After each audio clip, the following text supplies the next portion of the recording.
చాలామంది అడిగేది exercise చేస్తుంటేనక pain ఎక్కువ అవుతుంది, రెస్ట్ తీసుకుంటేనక పెయిన్ తగ్గిపోతుంది. కానీ చాలామందికేమో ఎక్సర్సైజ్ చేయడం చాలా ఇష్టం. సో ఎక్సర్సైజ్ చేస్తుంటేనేమో పెయిన్ ఎక్కువ అవుతుంది, రెస్ట్ తీసుకుంటే తగ్గిపోతుంది. ఆబ్వియస్గా రెస్ట్ తీసుకుంటే ఎవరికైనా పెయిన్ తగ్గుతుందండి.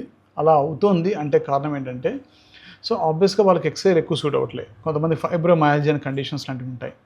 ఓకే, ఆ ఫైబ్రోమయాల్జియా అనే కండిషన్ ఉన్నప్పుడు ఏమవుతుందంటే, కొంచెం ఎక్సర్సైజ్ చేసినా కానీ లైట్గా టిష్యూలు అంటుంది, ఆ టిష్యూ కొంచెం ఇరిటేట్ అయ్యి కూడా ఆటోమేటిక్గా పెయిన్ లాంటిది ఎక్కువ అవుతుంది. దానివల్ల కూడా చాలామందికి ఇబ్బంది అవుతుంటుంది. సో మీ కండిషన్ ఏంటో ప్రాపర్గా డయాగ్నోస్ చేసుకుని, ఎక్సర్సైజ్ చేసినా పెయిన్ ఎక్కువ అవుతుంది, తగ్గట్లేదు. లేకపోతే కొంతమంది ఏంటంటే సైకలాజికల్ కొంచెం ఎక్సర్సైజ్ చేయగానే ఆటోమేటిక్గా ఆ పెయిన్ కొంచెం తగ్గిందని ఫస్ట్ ఆఫ్ ఆల్ బ్రెయిన్లో ఫీడ్ అవుతారు. అలా ఫీడ్ అయ్యంగానే ఆటోమేటిక్గా పెయిన్ కొంచెం తగ్గినట్టు ఉంటుంది.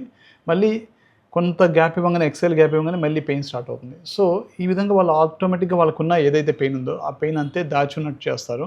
అండ్ ప్రాపర్ సొల్యూషన్ తీసుకోరు. ప్రాపర్ డయాగ్నోస్ చేసుకొని వాళ్ళకి తగ్గట్టుగా స్ట్రెచ్చింగ్, స్ట్రెంథనింగ్ లాంటివి చేసుకుంటే బెటర్ ఉంటుంది. ప్రతి ఒక్కరికి జస్ట్ ఎక్సర్సైజ్ సరిపోదండి. కొన్ని వాటికి స్ట్రెచెస్ కూడా ఉంటాయన్నమాట. ఆ ప్రాపర్గా మజిల్ స్ట్రెచ్ చేసుకోవడం, లేకపోతే నర్వ్ ఫ్లాసింగ్ అంటారు. ఆ నర్వ్ ఏదైతే కొంచెం టైట్గా ఉంటుందో దాన్ని కొంచెం రిలాక్స్ చేసుకోవడం, ఇలాంటి టెక్నిక్స్ అవన్నీ కూడా చేస్తే కూడా బెటర్గా ఉంటుంది.